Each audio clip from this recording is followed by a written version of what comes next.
Ladies and gentlemen, welcome into Podcast Room 303. Introducing one co-host with more nuggets than Chick-fil-A, Nick Morahan. Executive producer until we find someone better, Eric Washington.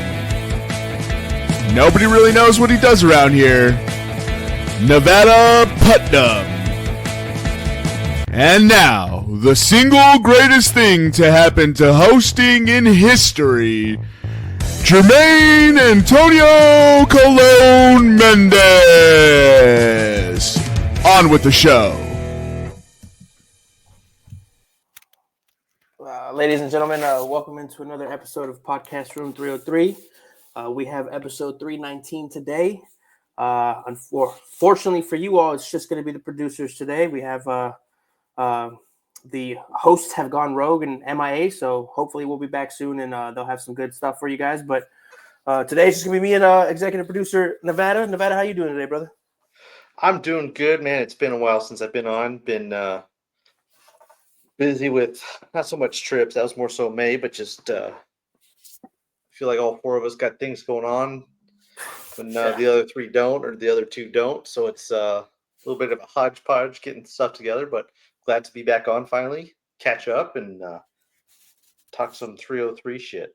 Yeah, sounds good. And yeah, man, honestly, like it's when you're a kid, man, everything's just fun, right? And then 33 years old, 34 years old, and I got lawsuits for my company and all kinds of crazy shit. I'm just like, when did all this happen? Like, when did the joy of life just go away, dude? Like, when did all this become so like stressful and significant? Like, I want to go back to the old days, dude. But yeah, it takes 3 weeks and 3 move dates to plan something with your buddies, dude. Especially if they got families, you're looking at like 2 months at least. Oh, bro, I'm inviting friends to come out here. I live a mile away from the beach. I'm like, yo, bring come out here, bring your kids, like bring your family. And they're like, nah, bro, like you got to come out here and stay with us at our house with all our kids. I'm like, come on, man, I'm offering you the beach. Take your kid to the, but nah, man, I guess life happens. You get busy, so. But don't have kids. That's the lesson I took from it. Hey, that's step one right there. That's step one. Yeah, get to keep all your money. Get to keep all your time. You don't get pissed on. Like, sounds like a good deal to me. Lot less stress. True. A lot of freedom. True. Yeah. But no, it's good to be back. Unfortunately, now as we enter the doldrums of sports, where it's purely baseball. Yeah. As far as the day-to-day goes, I think most of us are probably anticipating the end of July for training camps. Yeah, end of July, early August, somewhere around there. Mm-hmm. So got a solid month of just baseball, everyday baseball. You know, we've been spoiled. We had Olympics, World Cup, World Baseball Classic, and now we're in 2025. It's like an abandoned year. There's just nothing going on, just a whole lot of nothing. But, that's true. Yeah, because we had all that catch up from COVID. Yes, everything got pushed back, so we had extra stuff piling up, which is yeah. Think about that. Yeah, I guess this is kind of the first year back to regular scheduling. Yeah, it's like it's balanced itself out finally, but hopefully another pandemic comes and we can get. No, I'm just kidding. Definitely no more pandemics. Definitely no more pandemics. But yeah, for this episode, I don't think we have too much for you guys. We'll talk about we'll cover head to head from last week. Spoilers. Somebody on the podcast went perfect. Lucky bastard. And then we'll cover NHL. I know me and Jermaine talked about it last week, but Nevada's our NHL guy. I'll go a little bit more in depth in what happened. I'm going to see if I can get some 2026 bold predictions out of them. We'll cover the NBA Finals is finally concluded, and we did have the NBA draft, so we'll touch on those lightly. Keep it, fresh, fun, and get you guys out of here. Hopefully within under an hour. We'll see how it goes. But let me go ahead and bring up the head-to-head here, and we'll cover that. Jermaine went 0-3, 27-45. He is up 18.97 units. Nick got another win this week, putting him at 1-2. 27-45, up 21.94 units. And Mr. Perfection here in Nevada went 3-0. And he hit on some significantly like they were all plus money bets, which is tight. Yeah. Putting him at 33 and 39 or 39 in the season, up 41.08 units. Woo! Good Lord, he's doubled Jermaine. Whew. Damn near double Nick. Damn near double Nick. That's true. You're like, what, 3 away from double or one away from double him? Jesus Lord. Basically need 2 units there, and I double them up. How does it feel, bro? How does it feel to be so far ahead right now?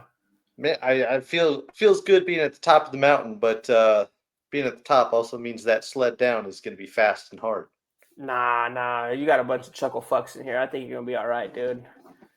I think you'll be all right. I'm not gonna lie, dude. I died laughing when I was like, the Great American Getaway, and he picks the Japanese car to win. And of course, the Japanese car, the Great American Getaway, dude. Yeah, didn't even think about that.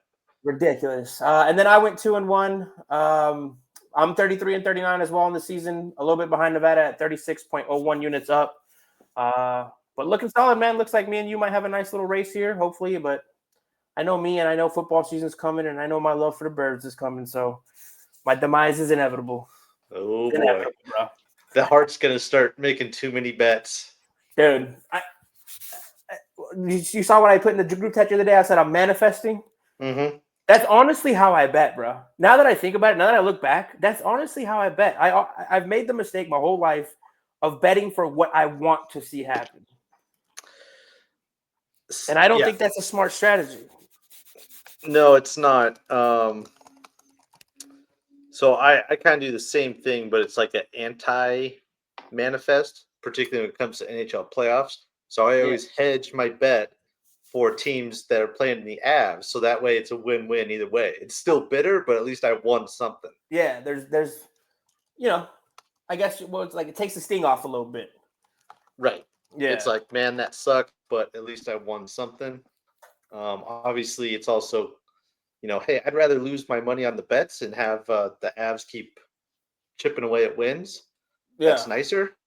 But if not, it's like, all right, well, at least I guess I won a couple schmeckles off this loss. That's funny. Well, since you brought up NHL and the Avs, we're going to talk about that. I want to ask you, like, Connor McDavid's the story of the year, but you guys pretty much you completely transformed your roster after that trade. And Are you guys keeping a bunch of those guys? Are you taking this roster into next year, and are you feeling confident about that next year, or? Outside of realistically, there's 3 people you would like to try to keep. Well, so here's the first thing. Yes, retooled the roster. The second line center that we traded for the Islanders, Brock Nelson, he re-signed. There was some concern that maybe he was going to jump ship, which would make that trade look even worse because we gave up a lot. Yeah. But luckily he re-signed. I believe it was 3 years, just over $7 million a year. So 3 years, yeah. So a little bit higher payday for him, but we get the years out of him. So that's kind of what we had to do in order to keep him, because if he went to free agency, he probably could have gotten 3 by 6.5, 4 by 6.5, something like that. So had to pony up a little bit more money than you would prefer to do, but it's not a killer as long as he performs, and he's pretty consistent, steady. But I think the biggest thing is it solidifies that second line center role that we've been missing since Kadri left after the Cup. Yeah. So with his signing, we kind of closed the door. We only have like $1.5 million in cap space right now. Okay. So there's some thoughts that maybe we retool stuff or likely trade someone out. But there's no one on the outside as far as free agents that are currently on the roster where it's like, we got to get this guy back. Okay. I think the number one priority or hope was to get Nelson back so we can shore up the second line center. And that's what they did. So very well could be that they make a move to free up some more money. But other than that, the team that was there last year is pretty much the same team minus a couple small pieces here and there. Same team will be rolling it back. So, and you guys, if I'm not mistaken, post the trade, you guys are one of the top teams in the NHL, right? Like that. If I'm not like, so right? I think the Avs right now either have the third or fourth odds to win the Cup next year. Shoot. Hey, all you got to do is hope you don't get Dallas in the first round, and it's yours. Yeah, easier said than done. So yeah, that's the Oilers, the Panthers, and I think it was the Canes again, which I don't know why they're up there because they clearly can't win their Eastern Conference. And then the Avs, I believe, were fourth or tied for third, I guess, in odds. I think it was like plus 9,000. I think the Panthers were favorites at plus 600 or 650. Okay. So I thought we looked that up with Jermaine. I thought I looked it up with Jermaine. I think the Panthers have a bunch of free agents coming up, though. Yeah, they got three. They got three right now that are key contributors, and it kind of ultimately the question that comes down to those three between Ekblad on defense, Marchand, who came over from Boston and was a menace in the playoffs, and then Sam Bennett, he's built for playoff hockey, not so much regular season. He's fine, but he's more of the king of like playoff hockey and how you want to play. Realistically, they can sign two of them unless probably Ekblad and Bennett decide to truly take a hometown discount and say, we've got a freaking machine going here. I love it here. And they all say that. Of course, everybody does after they win the championship. But when you win back-to-back, they do talk about how much they enjoy each other and stuff like that. I'm saying going for the three-peat. Don't you take a discount to try to make history? Like, don't you? Well, and the thing about it too is if all three of them re-sign, maybe a little bit less than what they could make, they're not looking at winning next year. They're probably looking at winning at least 2 of the next 3 years. They would become easily a dynastic franchise in hockey, which really hasn't happened since the Oilers in the 80s. Really? You wouldn't consider Tampa a little bit of a dynasty there? That little run they had? No? I wouldn't consider the Panthers a dynasty now, and they've won 2 in 3 years, the same as Tampa did. True. That makes sense. So they have the potential to kind of look at this as like a solid 3 or 4 years where they are legit the team to beat in the NHL. So one of the questions I think about is Bob in goal. He'll turn 37 before the year starts. Okay. But everybody says like how much of a machine he is as far as training. He's already done his like year-end press conference and he's already back into the gym. Like he celebrated a little bit and he's like, yeah, I reset. I'm different than other people. Like I'm good. I'm not going to go crazy. I appreciate the wins. I'm humble for it. I got reset, get back to the gym and start getting better again. See, you love to hear that, man. It's those guys that do that. They work on the little things, keep improving. And then you got guys like Hellebuck who come playoff time, forget how to hockey. So yeah, they sure do. Yeah. Yeah. But yeah, as you mentioned, I went ahead and pulled up the futures here in Colorado.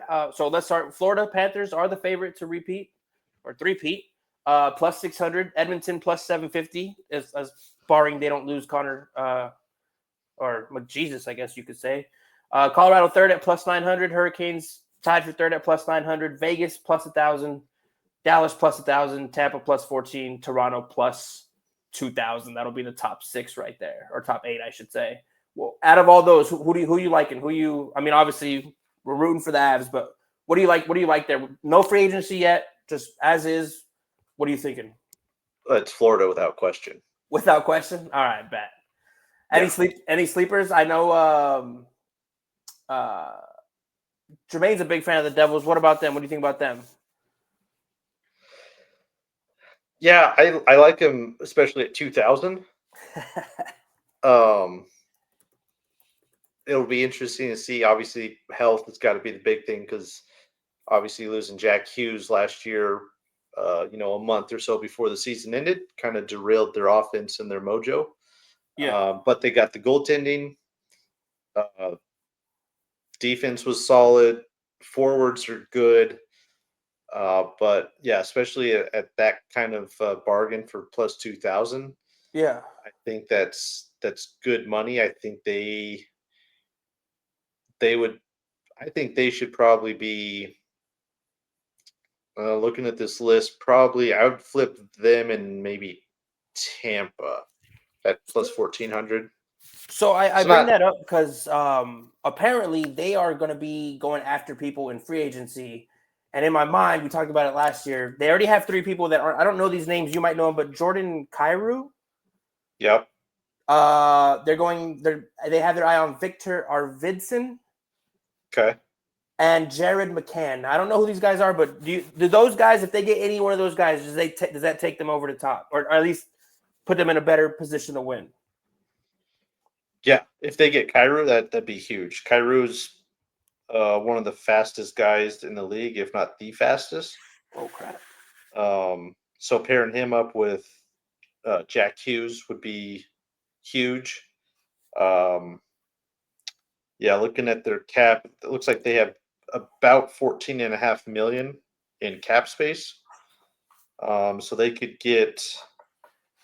might be able to squeak all 3 of those in, but they could easily do 2 of those 3. Dang. Kyrou might take up a bit. He'd probably take up, well, certainly at least half of that cap space.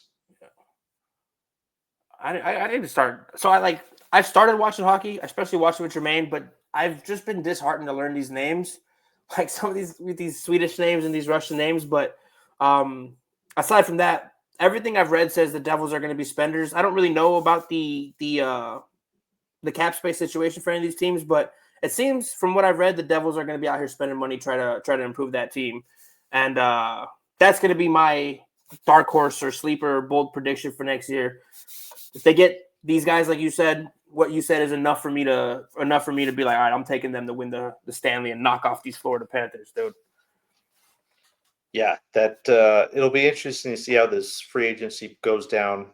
Starts July 1st as far as when teams can start grabbing free agents, but a lot of it depends on what happens with the Florida free agents. They got 19 million in cap space right now. Which could easily get gobbled up by 2 of those 3 that we mentioned earlier, Bennett, Marchand, and Ekblad. They could leave if they stay pat and they're like, no, I want to get paid, which from what I'm hearing, it sounds like, again, they're in the throes of celebration and stuff like that. They're willing to, keep the band rolling and maybe take some less dough. So it'll be interesting to see if they get all 3 back. Absolutely possible that they go 3-peat. Damn, dude. I'm honestly, there's a part of me that wants it because I'm sick and tired of LA fans being like, we were the last ones to 3-peat. Like, it'd be nice to have somebody knock them off, but it's just like Florida, though. Does it have to be Florida? It couldn't be another state, another place. Like, hopefully Oklahoma City does it now. You know what I mean? Somebody needs to lock off these Lakers because they're getting really arrogant with it. Yeah. I think Florida's definitely got a good chance even as it stands. Like I said, I don't doubt that they'll be able to retain 2 of the 3 at worst.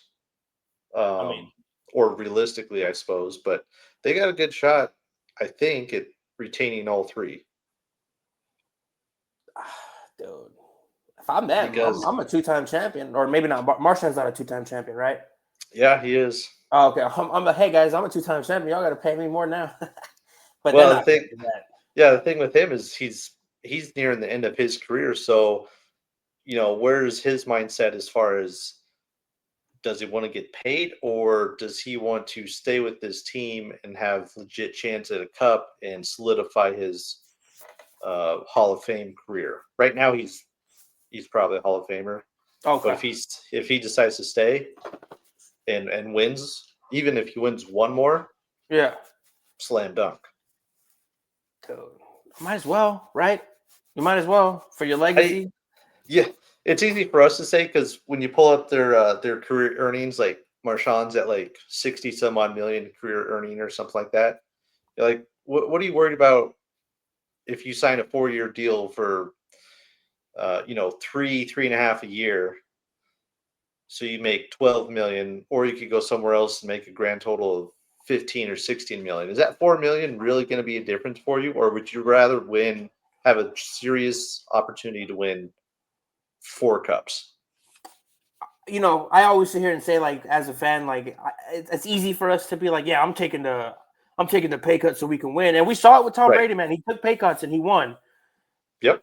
But I don't know if this is just my honest take on this. I don't know if hockey has enough exposure that because Tom Brady's winning led to the endorsements, which led to so much more money than would have ever come from his NFL contract. And I just don't know if NHL players have that exposure. So maybe it isn't beneficial for them to take that. That's just my thinking. But also, I'm not a big hockey guy, so maybe I'm just ignorant to the reality of it. No, it makes sense. I think part of it too is just based on the tradition of how hockey players act and stuff like that. It's all the team stuff, not so much showboating and stuff like that. I don't think the players are concerned about, do I get the endorsement deals to basically supplement what I should or could be making if I truly said, hey, I want 7 million but settled for 4. Yeah. So yeah, it's an interesting concept. But yeah, it'll be interesting to see here. Probably this time next week, we'll have a better idea what's going on with the Panthers. But yeah, they just obviously demolished and ran through Edmonton. It was 6 games, but really it was a 5-game series. Yeah, I remember after game 1, I texted the group and I was like, this is going to be a fun series. Yeah, I ate those words. Yeah, I was like, never mind. This is not as good as I thought it was going to be. Yeah. Well, that's the thing with the Panthers. That's their style of play. They may not be great or even win games 1 or 2, but their whole style is, that's fine. We're going to drag this out and beat the shit out of you. Yeah. And you're not going to outlast us in 7 games or 6 games. It's just not going to happen. And we will wear you down. But they were throwing up some fantastic goals too, man. Is it Skinner or no, Saeed or something like that? I'm gonna have to Google it. But dude, it was the one that we talked about in the group chat where it's like, how did he find this angle? And where did he see light? Like, was he even looking at the goal? Like, he just.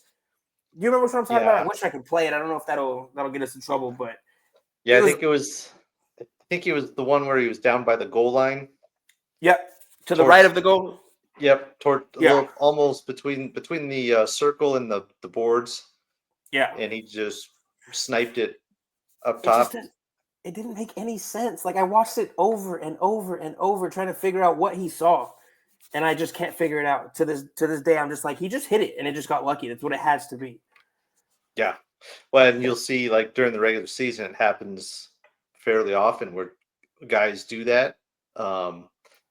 McKinnon's like that on the power play. Ovechkin's like that on the power play, where it doesn't really matter. Obviously, McDavid as well, but it doesn't matter if they're down there. Yeah. They can find those 3 inches and throw the puck in that 3 inches. It's stupid. That's crazy, man. So, but yeah, like you mentioned with McDavid, he's in an interesting spot.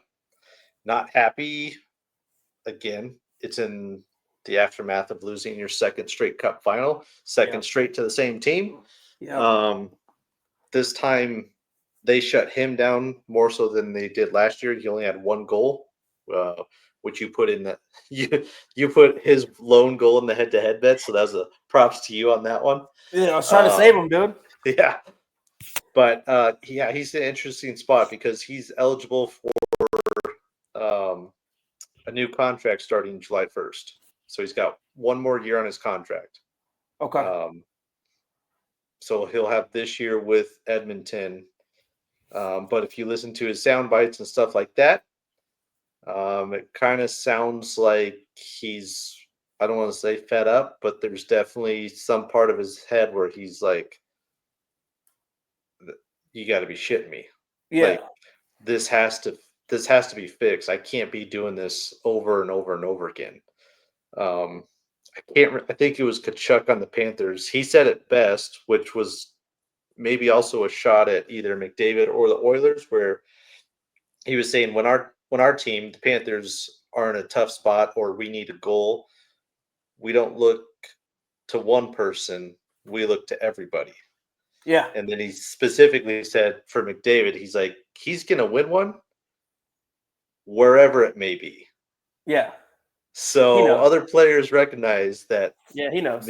McDavid's like, I think this summer, whether it's trades, which they traded Evander Kane a couple days ago to Vancouver, so they get his about $5-6 million off the books, but they have to figure out the goaltending. I mean, we everybody saw it in the cup, flip flop, flip flop, flip flop. Yeah, you can't do that. You need somebody who can anchor that back in for you. If they did that, if they had somebody, a goalie who could anchor the back end, I don't doubt that they would win a cup. The problem is goalies like that don't grow on trees. They don't hit free agency.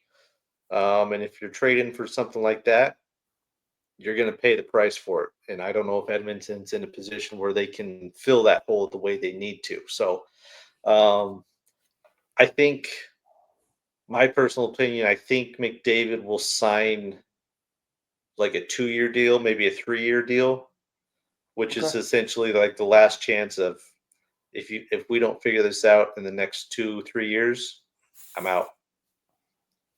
I don't think he signs a big long-term 8-year, $15 million a year kind of deal. He obviously could, but I don't think he wants to be married to Edmonton that long, seeing as how he's been there for, was he on year 9, something like that? And he still doesn't have a cup to show for it. I think, and for McJesus's position, I mean, add a little pressure. Like, I'm not going to sign nothing this year. Yeah. Bring me something. Pressure's on you guys. Ball's in your court. You do something to help me win.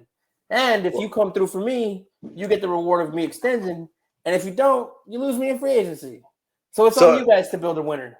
Which is totally accurate from his standpoint. And then from the team standpoint, they're like, if this doesn't, like, say they don't do anything crazy at the trade deadline, they get to playoffs, they lose first round, second round, stuff like that, and he decides to walk, you are letting the prime jewel of the NHL walk for nothing. So they're in this position of, if he doesn't sign anything, do we get to the trade deadline? Do we still gamble it and hope that we win it all? Or do we decide to trade McJesus so that way we can recoup everything? We still have Leon, so he'll be there. But try to trade him to get something, because if you don't and he walks, that's a massive – that's like the slow pitch softball strikeout where it's just coming and you're like, all right, here we go. And you just whiff and strike out. It's just, again, in that situation, I still feel like he has all the power. He could be like, I'm not signing an extension with whoever you're trading me. So teams are going to be like, well, I'm not going to trade you my whole future to get this. Like, this is going to be a nasty divorce if it ends up being a divorce. Absolutely, McDavid has all the chips on his side. Yeah, I think he's loyal to Edmonton, but to an extent, and I think now we're starting to see that extent on the horizon. I mean, he blood, sweat, and tears. He's giving it to you every year, and they've built a team that has literally made it to the Stanley Cup Finals twice. So it's not like they're not doing something right, but they just, the goalie thing. And then I pulled up the goalies here, and I don't know, Robin Lehner, Cal Peterson, Bill Husso, Jake Allen, Alexander Georgiev. Yeah. The old Avs goaltender? Yeah. That's going to be a no for me, dog. Anton Forsberg. It's not nobody. There's nobody here that I think is going to take them over the top with that. Yeah. It would have to be a trade probably. Yeah. There's nobody in free agency as far as a goalie that is better than the goalies they have right now. Mainly Stuart Skinner. So I watched him get bullied. Yeah, that's a tough spot because obviously last year, Florida's first cup in 24, he played pretty well in the cup final. Yeah. He basically was a big reason that they were able to get to the cup final and push it to 7 games. So, you think, all right, he's going to do the same thing in 25. Doesn't work out. Snip, snap, snip, snap. So now you're at a crossroads with Skinner and goaltending in general. Man, what you hate to see the talent like McDavid get wasted, dude. If I was, yeah, if I'm an Oilers fan, I'm hating life right now as a hockey fan Yeah, because it is one of those things where you're like McDavid should have at least one right now, and now you're at this event horizon of shit. He could walk if he wants to walk. yeah. Now, So in that situation, you're Connor McDavid. You stay one more year. It doesn't work out. Well, hopefully it does, but it doesn't work out. You take a lay of the landscape.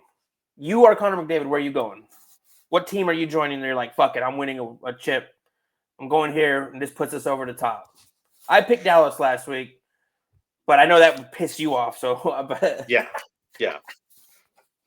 Oh man, that would royally piss me off. So I would probably I would make sure that the agent tells the teams I'm signing 2-year deals, maybe okay. 3 years. Unfortunately, I think McDavid is getting to a point which doesn't really happen in hockey, but starts to become a ring chaser like LeBron. The only difference is McDavid would be doing it just to get one, not to, have 5 or whatever. So, if it were me, man, I think I would go back to Edmonton for 2 years. Okay. Because you're there with Leon. And You have the chemistry. Those are any day of the week you could argue either one of them is the best player in hockey on the planet. And then it's got to be obviously it's clear. There are no dummies in Edmonton. They know what they got to fix, but it's very clear. Like I'll give you 2 more years. If we don't have, they may even give McDavid that ability to, hey, here's what we're thinking of doing to bring this guy in or trade for this guy. What do you think about that? They may give him that kind of power. He probably has it right now to an extent. Yeah. But I would do that just because you have Leon. You could go other places. He's so good. He could fit in anywhere else, no problem. I think there's a sense of him that he probably wants to do it at least in a Canadian team. That's what Jermaine said last week, and I totally forgot about. Like, there's got to be some pride in that. Like, I'm gonna win it from my side. Yeah, so I think that's probably that would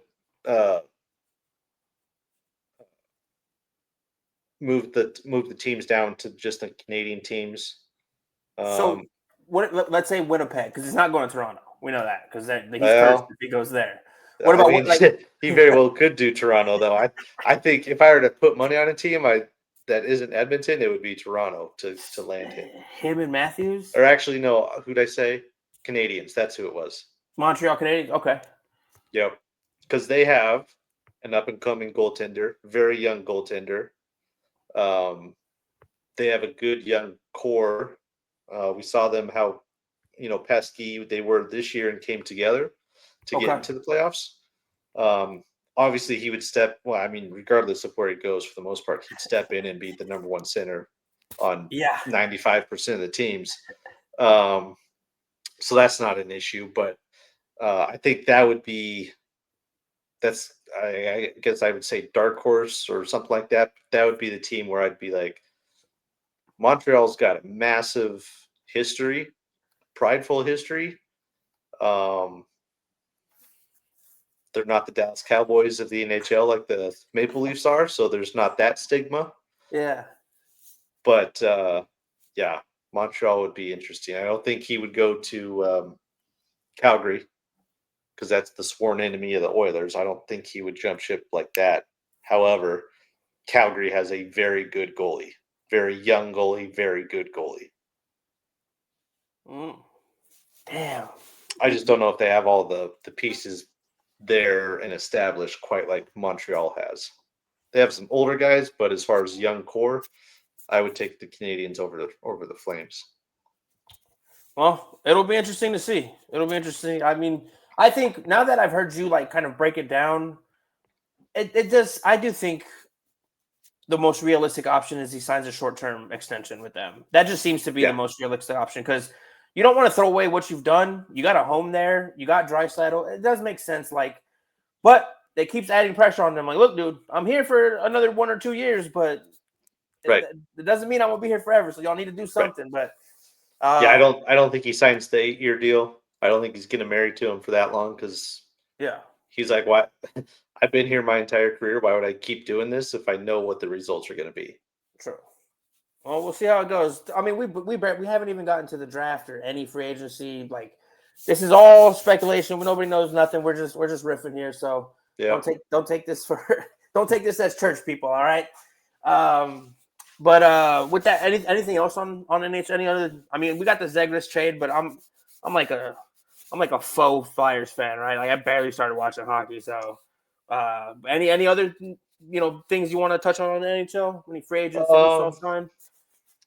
There's just been a few trades, nothing too crazy. It was nice that Mason Marchment got moved from Dallas to Seattle, so we don't have to see his annoying face in the Central anymore.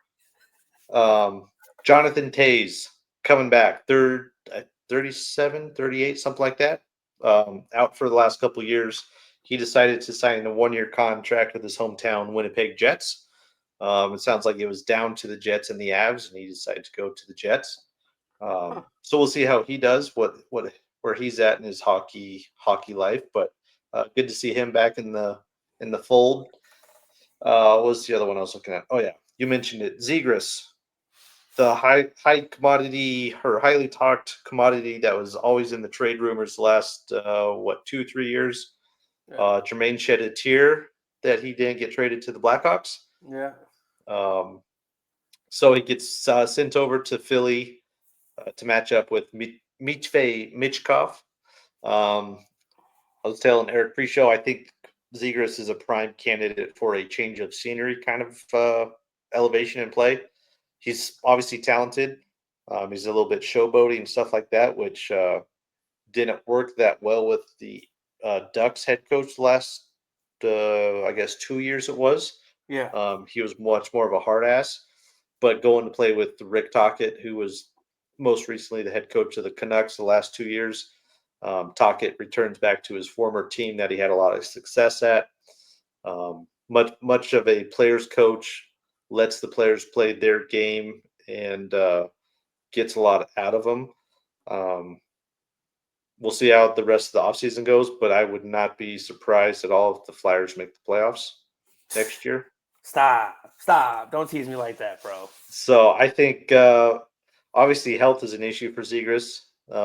He's basically missed, I wouldn't say quite a season and a half, but at the minimum a full season of games in the last 2 years.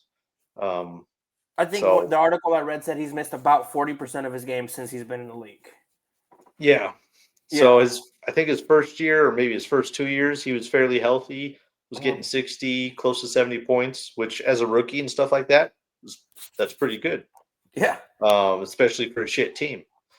So now that he's, kind of a little bit more established as a vet, I think once he finds a good environment, which I think Philly will be, I think that's going to be his opportunity to start flourishing and kind of correct his career. It's not off the rails. It's not where you would expect him to be, considering how he came in his first year. So I think that's a good one to pick up for Philly. I already mentioned Evander Kane got traded to the Canucks. The Canucks also took on all of his contract as well, which was, like I said, $5-6 million, somewhere in that range. Jamie Benn re-signed for another year, so unfortunately we have to look at his stupid face in the Central Division for another year. But and then Matt Duchene also signed another four-year deal with Dallas, which is, from his perspective, good for him because he last 2 years were both 1-year deals with Dallas. Yeah. So he was kind of betting on himself, and for a guy who's, what is he, 34, something like that, get a 4-year deal, be his final contract more than likely, in a place that he enjoys and has no state taxes. That's not a bad spot either. So a little bit of stuff here and there, but like I said, free agency will officially kick off July 1st. I think the thing you might see a little bit more of that we don't see a whole lot is offer sheets. Okay. Which are basically you have someone who's going to be a free agent, or I believe it's restricted free agent, and another team says, hey, we'll give you this contract. And then based on the terms of that contract, the other team that has that person can either match it and then they're automatically signed with you, or you can say, yep, take them and we'll take the draft capital. So this isn't something that's been regular in hockey before, or? No. So it's always been around, but it was always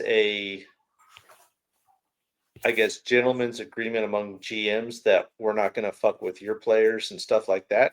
Yeah. Because we wouldn't want the same thing to happen to us. Yeah. But last year, the Blues did 2 of them to Edmonton. They got 2 good players, and Edmonton said, yeah, we're not paying these guys, which was a mistake on their part. So it's something that gets discussed more, and I think we'll see a couple of those this offseason. Well, I will say this. I hate the unwritten rules of baseball, so I understand why you, as a GM, you make that, unwritten agreement, but also it's unwritten. Fuck you, I'm going to do it. If I want your guy, I'm going to go get him. Like, we're in competition. Yeah. We're not buddies. This is war. Like, I'm so tired of this. And I don't know if this applies to hockey at all. And we're about to jump into basketball, and this is where it really applies. But this whole, I want to be buddies with everybody I'm competing against. Nah, man, I want to kill everybody I'm competing against. Like, I don't want any friends out here. Like, yeah. I don't think that's a thing in hockey, as we saw in the Four Nations. I mean, teammates fought each other. Yeah, it was awesome, off the face-off. So yeah, there's it's my team. I'm on this team. Fuck everybody else, sort of thing. Yeah, we need way more of that in sports, dude. Yeah. Way more of that. So obviously it's a great way to kind of pillage some players here and there from teams that are a little bit cap strapped. Dude, everybody should go after Florida. Go offer sheets to Marchand and all those dudes. Like, lock them up so they. I don't think they're eligible for. To be offer sheeted. I think it's only restricted free agents. Nice. Because as soon as you're a free agent, you do whatever the hell you want. Whatever the hell you want. That makes sense. Yeah. Yeah. As it is in the NBA. All right, word, right. Yeah. Oh man, but yeah, appreciate that. I honestly I love listening to you talk to hockey, dude, because I watch it, I enjoy it. It's a fast-paced sport. The playoffs are intense. If you don't watch regular season hockey, I understand. Definitely watch playoff hockey. It is an absolutely different and amazing sport. I just sat on this couch for, I don't know, two straight months just watching the craziest games, and it's absolutely fun. So looking forward to next year. Hopefully free agency's fun, and it'll keep me engaged in now that we got this Zegras kid in Philly, hopefully I can be a little more tuned in, but obviously, I wasn't surprised when they said he was injury prone. He's going to Philly. It's like it's on par, right? It's pretty much standard prereq to play in Philly at this point. But so yeah, let's get into the NBA Finals. Did you happen to catch any of those, or? Oh yeah, all right. Yeah, I did. So as we last week when we recorded, Game 6 was actually happening live. We were hoping Oklahoma City would close it out in Game 6, but they didn't. Went to Game 7. Game 7 happened on Sunday, and was it Sunday or Monday? Sunday, yeah. Sunday. And the Oklahoma City Thunder, they won. They took belt to ass, and they beat the crap out of the Indiana Pacers in that Game 7. On a side note, prayers up for Tyrese Halliburton. He popped his Achilles, I think maybe like 5 or 6 minutes into the first quarter. And Pascal Siakam and those boys did everything they could, but in a Game 7, your star player goes down like that. it's hard to overcome, man. I mean, Yeah, and especially the way he was playing because he was hot. dude, he hit like 4 threes in a row before that. He was He cooking was. them. Yeah, I think he was 3 of 4 Yeah. in 2 or 3 minutes of game time. Like he was feeling it from the jump. Yeah. It very well, obviously, we'll never know. But if he doesn't get injured, I don't know. Indy may have pulled that one out for sure. It's a totally different game. And when I started watching, when the game started and he came out, I was like, he wants this more than anybody else on that court. Mm-hmm. And that's usually who's gonna win it. Yeah. But he forgot to do calf raises, and it cost him an NBA championship. But hope prayers up for the homie. I hope he heals quickly, and if not, but focusing on the NBA champions, the 2025 NBA champions. Man, this was a special team, dude. Mm-hmm. And people don't want to give them the credit that they deserve, right? 68 wins. I know it's not 73 like the Warriors or 72 like the Bulls. But then when you go and look at the breakdown of how they were winning these games, they had the most 10-point wins in a season. They had the most 20-point wins in a season. I mean, they were basically, I don't know if I can verify this, but I guarantee you they had the least amount of their starters play in the fourth quarter in the history of an NBA season. I watched so many games where it was just role players in the fourth quarter because they were just pounding on people. And I'm just dumbfounded by the fact that nobody wants to give them this credit. Last night we had the NBA draft. The whole time I'm sitting here, I'm hearing Perk say it. I'm hearing all these other people saying they're like, the Oklahoma City Thunder proved that you don't have to have that guy to win a championship. And I'm like, did he not just win MVP, Finals MVP, and the scoring title at 6'3"? I was gonna say the same guy that they were giving him flowers all year, and then they're like, but they don't have that guy. Okay, but they don't. Oh my god, dude, it's ridiculous, man. I don't understand why ESPN has to like force these narratives on people, man. Just let the kid be a champion and a great one at that, bro. Ridiculous. Yeah, he didn't even shy away when the moments got big in the playoffs. Not once. He had some bad games, but yeah, Game 7 he had what, 29 points, 28 points. Yep. Oh, he didn't average his 30 points by a basket. All right, calm down. Like the dude scored. And then I'm not gonna get into the MVP stuff because that's bygones. But like the dude scored consistently, 30 points a game, easy. Yeah, I mean he won the scoring title as one of the. I don't know if he's a smaller guard because I think he's like 6'4", 6'5". But anyway, he won the scoring title, won the Finals MVP, won the MVP, and we all know the MVP is given out. I don't know in the NBA based on what? Have you not won it recently? You want to make sure somebody's not. I don't know because we all know who the best player in the NBA is. It's no secret. I used to argue against it, and that was just because I was an idiot. It's Nikola Jokic, dude. He's the best player in basketball, hands down. There is no argument against it. He is the best player in basketball. But going back to it, like even if we are saying, why are we knocking Sam Presti and what he did?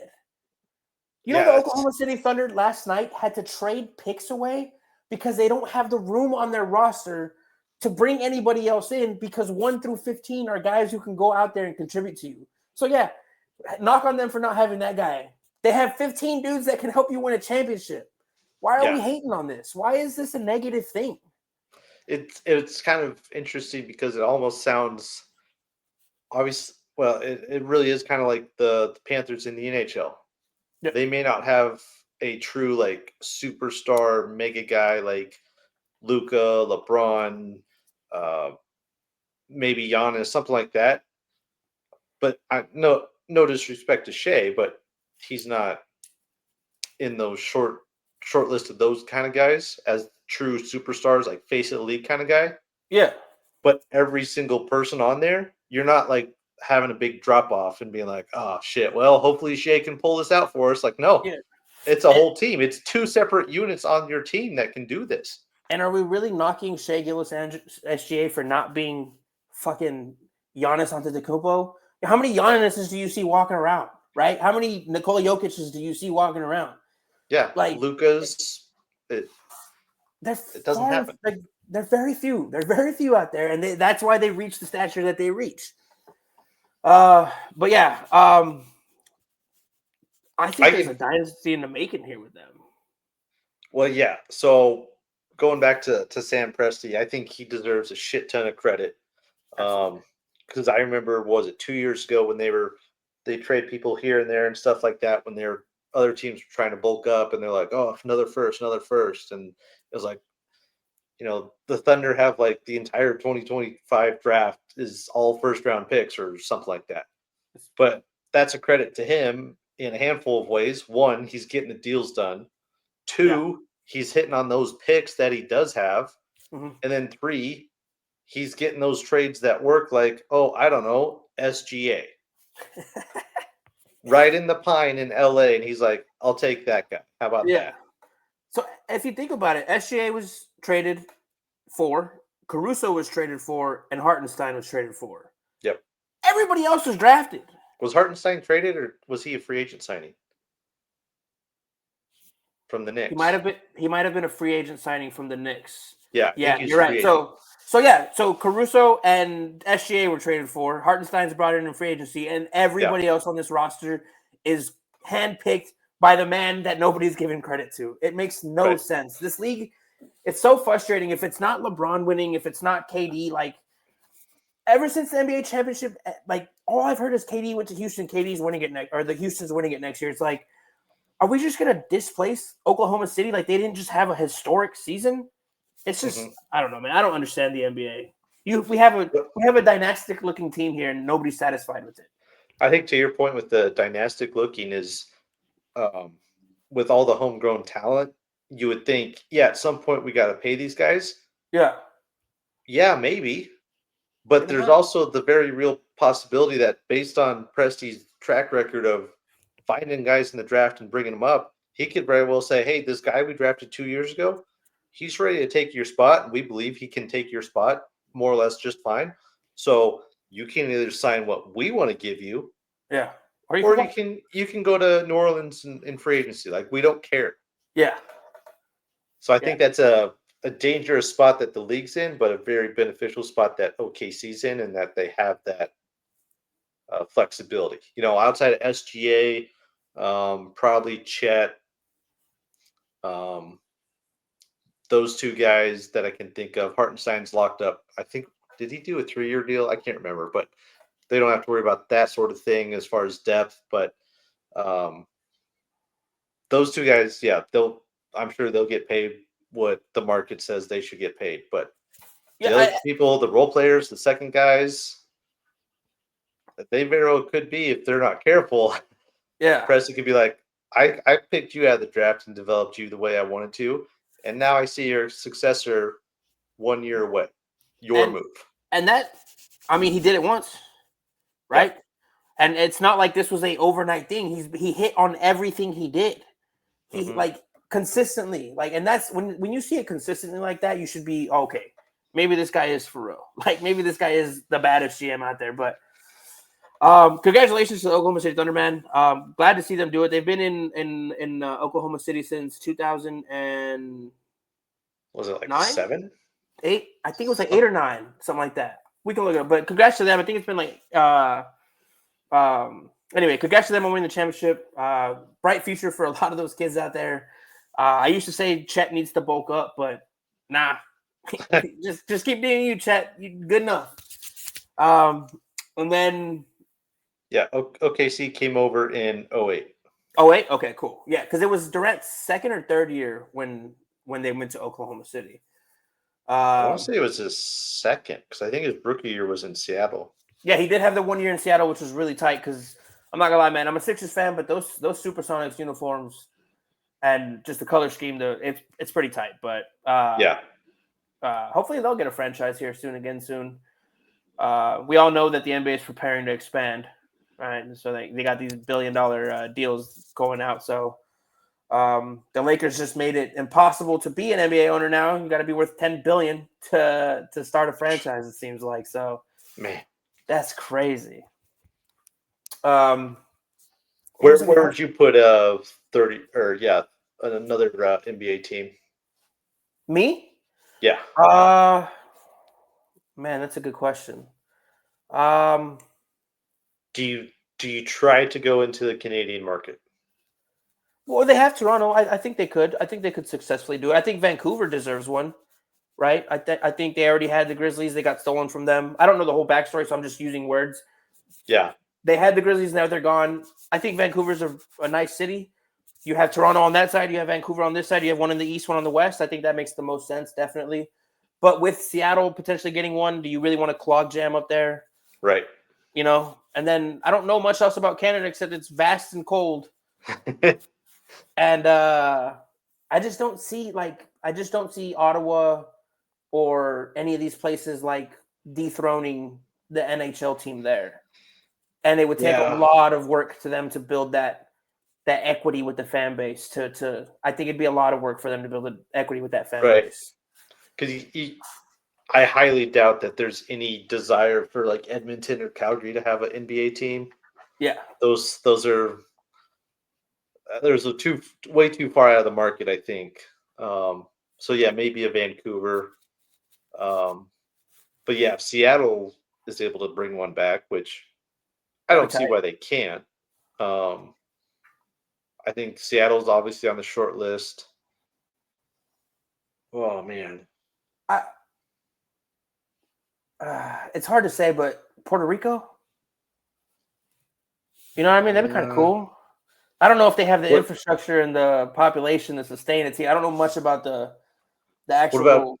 What about St. Louis? You know what? Yes, because they are a big basketball town. They've had teams there before. They produce basketball players. So yeah, actually, I would like to see one in St. Louis. A big Midwest city where basketball is huge. Yeah. And you know they got the Rams stolen from them, and the Cardinals suck balls. So yeah, Cardinals are hot and cold. No, they suck balls. We don't like the Cardinals on this podcast, bro. They just got shut out by the Cubs today, 3-0. Did they really? Well, fucking Houston's destroying Philly, so it makes no sense. Yeah, St. Louis, Seattle. I know everybody says Vegas. No, Vegas is it's Vegas. It has Vegas things to do. You don't need something else there, bro. Yeah, I feel like that's an inevitable one, though. It is. I think Vegas is a shoo-in. I think Vegas will be one of those cities where it's going to be you're the second team. We'll bring two teams in, Seattle and Vegas, or insert team or insert city and Vegas. Yeah. So yeah, that it'll happen. The money's too big for it not to. So San Diego and my hometown of El Paso, honestly, like maybe move the Clippers back to LA or to San Diego, which is not going to happen because they just built that stadium. But dude, El Paso, border town, you get you get both sides of the money, you get both sides of the border. Violence is a little bit crazy, but you could deal with that. You know what I mean? You bring a team in. You could build the stadium. You could have the center half court line be the border. So one half of the arena is U.S., the other half is Mexico. Oh man, that'd be so funny, dude. And to play in the court before they can advance the ball past half court, they have to throw out their passports or their visas, so that way they can continue past half court. That's hilarious. I don't know, man. That's actually because I keep thinking of like places in the South, but like you don't want to do Alabama, you don't want to do Mississippi, you don't want to do Arkansas. Like there's just not much. Like all the cities that have them they have them for a reason already. Right.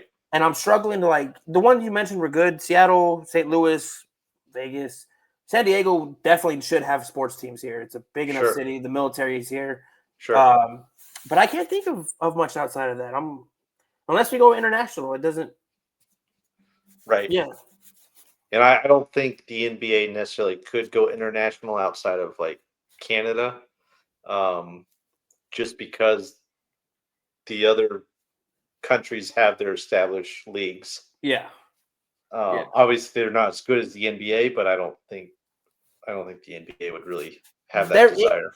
There is a pathway for international basketball to become more centered around the NBA in the sense of, we always talk about the Champions League for soccer here, in Europe. And it's the 5 major leagues. They get all the best teams from those leagues and they play a tournament every year. And there's a lot of improvements that need to happen because the NBA would win that tournament, I think, every year early on. But that's the way to go about it in my eyes. Is instead of trying to go in and start your own league and start your own teams, partner with these people, bro. And then who knows, man? We turned it into the global sport like soccer is. So Yeah. But enough about that. I guess we got one more topic to go over. I mean, it's not really a surprise. The NBA draft happened last night. Shocker. The Dallas Mavericks went 101 Cooper Flag out of Duke. Generational Texas talent. team took a white guy in the NBA draft. What a surprise. What a surprise. Dude, that franchise has had nothing but white stars, like, since I can remember. That's pretty accurate too, actually. Yeah. So, but I mean, good for them, man. Nico raped his fan base and broke their hearts and crushed their souls, but at least he delivered them potentially a generational talent. We'll see. I mean, nothing's set in stone. You got to go out there and earn it. But after him, Dylan Harper out of Rutgers went to San Antonio. His father's a 5-time NBA champion. His mother's been his coach his whole life. People say he's arguably one of the best scorers in this draft. And he's going to slot right in there with Stephon Castle and De'Aaron Fox. And it's going to be scary, dude. The Sixers had the third pick. They went with VJ Edgecombe, guard out of Baylor, described as a young Victor Oladipo or D Wade. I don't really have an opinion. The 76ers are in the doghouse with me until further notice. And then Con Knipple went fourth to the Charlotte Hornets, guard out of Duke, putting him with LaMelo, and Brandon Miller is going to be tight, solid shooter, a tough kid, a lot of tenacity. There's a reason those guys go to Duke. They have a mold that they like to find at Duke, and he fits that mold. And then the shocking pick to me was Ace Bailey, guard out of Rutgers. This guy could have been the number 1 or 2 pick based off the ceiling of the talent level. But there's questions about development and attitude. I mean, he canceled the workout with the 76ers because they didn't promise him they were going to draft him.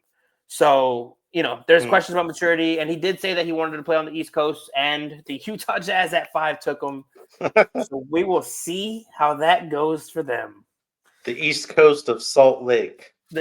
Crazy, man. And then after that, it's just, I'm not going to go into the whole draft, but anything out in that top 5 or in this draft that stood out to you or shocked you? I would say I liked what San Antonio did with their draft. You already mentioned Dylan Harper and then Carter Bryant towards the middle of the first. Yeah. If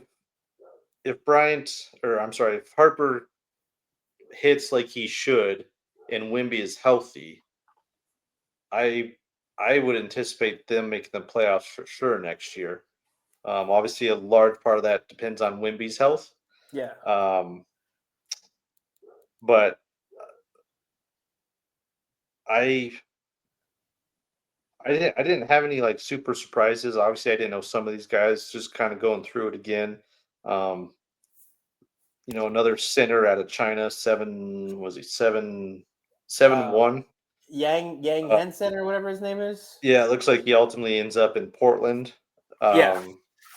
Looks like that one was like the surprise of the first round. But I mean, how many times do you go through the first round in the NBA draft or really any draft, and it's like, oh, we're gonna take a shot at this guy because he's super talented, and then he flakes out, or complete opposite. So I don't have anything where it seemed like it was a super big reach, but I like the top 7 taken, rounding out with Jeremiah Fears going to the Pelicans. I think that's a nice spot for him. But yeah, I don't think I really have any surprises.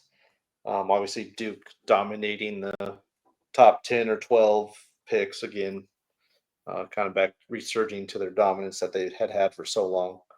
Yeah.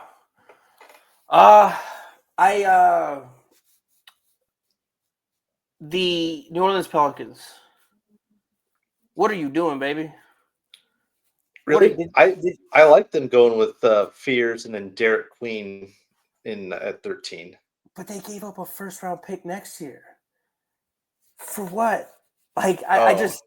it just feels like very Jacksonville move where it's like, yeah, we're going in, but we're also kind of mortgaging a little bit of our future for low. I don't want to be disrespectful to say lower level talent, but mid level guys, right? So I don't know. I kind of wish Jermaine was here because he's always got the hottest takes with this. But we'll circle back and talk about it further in depth, down the line here. But giving up draft capital, it didn't make sense to me. What all did they end up giving up? You said a first rounder for next year. Yeah, let me pull up the whole thing.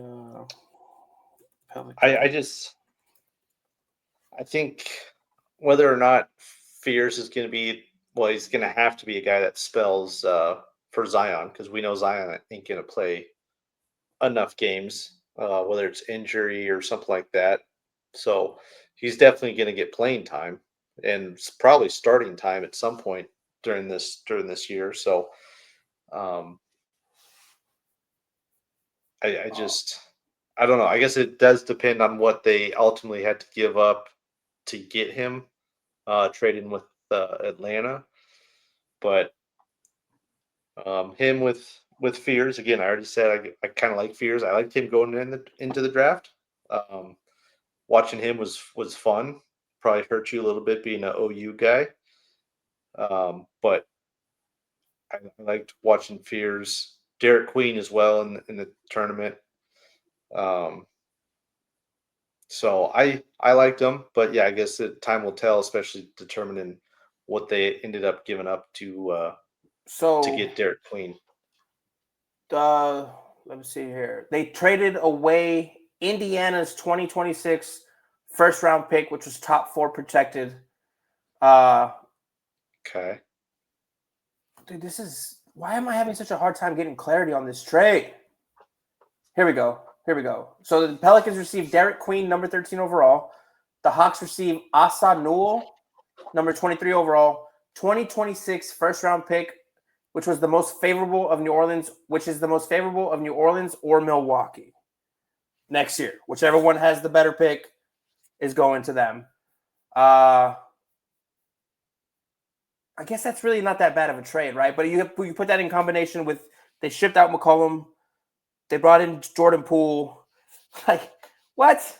What are we doing? Like, it's so I don't know what direction they're trying to go in.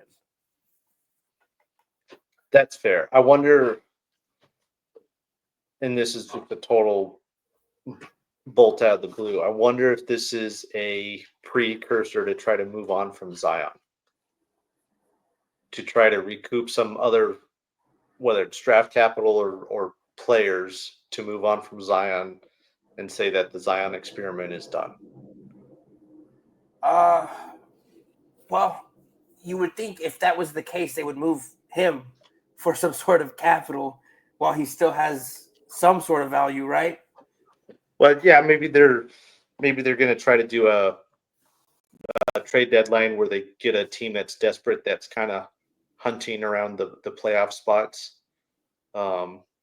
Obviously, they could be hunting for a playoff spot, but maybe if they're able to take more of a load off of Zion with Derek, maybe Zion is able to be a little bit more healthy and can put up some better numbers and attract other teams. They're like, holy shit, look at this guy in New Orleans.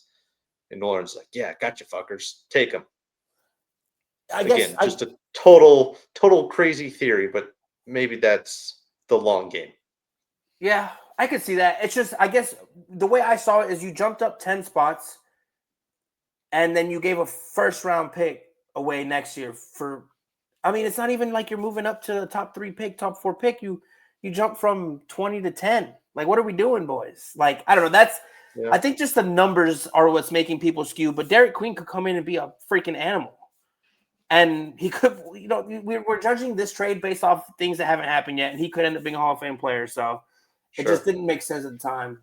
And I don't like Zion. I think with all the talent you have and you don't take it seriously, like, fuck you, dude. Right? Like, you've blessed with all these gifts and talents and you don't take it seriously, like, whatever. But anyway, I don't want to harp on that. You got any other thoughts on the NBA draft? No, I'll wrap it up here tonight. Well, I guess here in about another half hour or so, but no, it's kind of, at least on the top end, with the exception of Ace, I think it was kind of a more or less as expected top end of the draft, especially at the very top. Yeah. Yeah, I think Ace was really the only wild card, and you know, I don't know if teams are just, they don't want to take flyers on guys like this right now, especially with the changes to the cap and all that stuff and the new bargaining agreement. So, but I'm very curious to see how this is, if he's going to even show up to camp for these guys, man. Because he doesn't seem like the kid who would do that. He seems like the kid who's just going to be like, I don't want to play. I'm going to sit out. Man, what a wild decision that would be. Your whole future's at the tip of your fingertips, man. Just because it's Utah doesn't mean you don't go after it and give it your all, bro. What if you turn that franchise into a 4-time NBA champion franchise, and they build you a statue out of, what do they have in Utah? What kind of shit do they got in Utah? Salt. Salt and Mormons. Salt and more. They built you a Mormon salt statue, bro. Come on, man. Like, I don't know. It's I don't know. The older I get, the more I dislike these fucking athletes. I think the age of athletes coming up today is a lot more, not so much flashy, but self-centered. Yeah, and it's when the whole world's telling you you're this great, you're great, you're this, you're that. Like, you can't help but turn into a little bit of a narcissistic person. Sure. Man. So, dude, I'm burning up, dude. I close all the windows to do the recording because there's some construction going on out here, or so not construction, but like yard work going on out here. And dude, I'm gonna stand up. There's gonna be a pool under me, bro. I'm sweating so hard right now, dude. It's crazy. Anyway, two last things for me. In unsurprising news, the Rockies have basically promoted one of Dick Monfort's children, or will be at the end of the year, to be the president. I don't think Nick or myself were surprised that any sort of movement or new faces in the organization were not going to come outside of the organization. Yeah. But the hope is maybe his son Walker will bring people in from the outside. But I mean, he could learn. He could have learned, right? Well, you could hope so, but the other flip side of that is when your dad and stuff has shown nothing but loyalty and stuff to the people he works with and stuff like that, and you grow up in that culture of promoting from within. Yeah, it might be hard to step away from that. So, as somebody who was promoted from within, exactly. And then the final one, some breaking news, probably about an hour ago. Justin Tucker, 10-game sussy to start the year. Dang, he's not going to get signed. Maybe come playoff time. Yeah, I'm curious. I never understand these. So, regardless or not if he's signed, he cannot play for the first 10 games? Or is this one of those where once he gets signed, he has 10 games served? He has to serve 10 games. I don't know. I think it's the former, where it's just weeks 1 through 10, whether you're right in the bench or you're signed, you can't put foot on the field. I think it's that one. That's an interesting. I've never actually even. That's never crossed my mind because I've just, all the guys that get suspended are always on teams, right? Or they get cut by their team, but they're already suspended. Like, right. So that's interesting. I haven't seen anything where it says he would serve the 10 once signed. So I'm thinking it's just a 10-game these first 10 weeks. Which, if that's the case, he's going to get signed week 10 or 11. Yeah. Oh, yeah. So there's going to be some playoff team out there whose kicker misses 1 or 2 in a row. They're fuck it. We're bringing in the rapist. Yeah, absolutely. Jesus, man. It's crazy. Wow. The sports is a wild place, but I love it, dude. Makes the world go round. It gives us migraines and headaches and gambling addictions and alcohol addictions. Long-term and short-term depression, dude. Yeah, exactly. We get all the bad stuff. I do have one thing I want to say. Philadelphia, Damian Lillard's out, Jason Tatum's out, Tyrese Halliburton's out. The New York Knicks are bums. Win a championship next year. All right? This is prime time, Philly time. Stay healthy and win a championship, please. Someone's got to come out of the East. Please. Oh, and I was joking with Jermaine yesterday. It's going to be Detroit. Watch. Fucking Cade's going to take him to the mountaintop, and Philly's going to get bounced in the second round again. Anyway, anything else, brother? That is it. Cool. All right. So, thanks for coming and listening. I know we have the check us out on socials, Podcast Room 303 for X, or the artist formerly known as Twitter, Instagram, and then follow our sister podcast, Revenge of the Pod, on all things social. Appreciate you guys, and you got to do the slogan, dude. I can't do it. For our hosts and our other co-host, it's been a pleasure with the EPE and Nutty Putty. Come on down next time and when you step into the room or something like that. I don't know. We'll get it, dude. You know what? Peace out, bitches. There we Sign go. out.